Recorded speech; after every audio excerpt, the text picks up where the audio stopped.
A health alert at this hour. A big bottled water recall this morning over E. coli fears. More than a dozen brands bottled by the same company may be contaminated with the bacteria. Several grocery stores involved.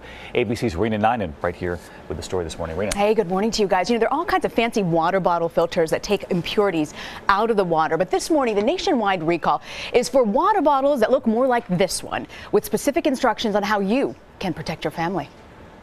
This morning, a multi-state recall in huge chains like 7-Eleven, Wegmans, and ShopRite. H2O bottled by Niagara Water now being pulled from shelves at 14 chain stores in almost a dozen states over fears of E. coli contamination.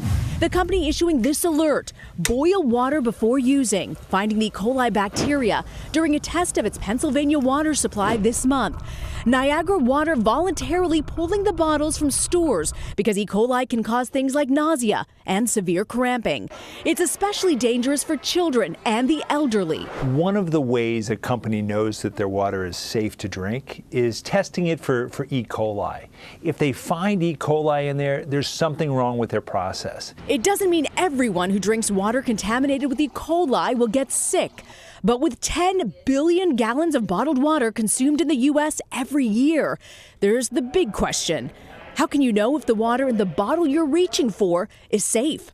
In most cases, you can't. There are actually more rules and regulations around tap water. EPA requires that all the information about your tap water be readily available.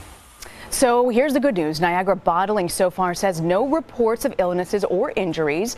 But for a full list of retailers affected by this recall, check out our website, goodmorningamerica.com on Yahoo. Lots of good details. That's interesting what Rich said, though. More regulations on tap water than on bottled water. Yeah. Rena.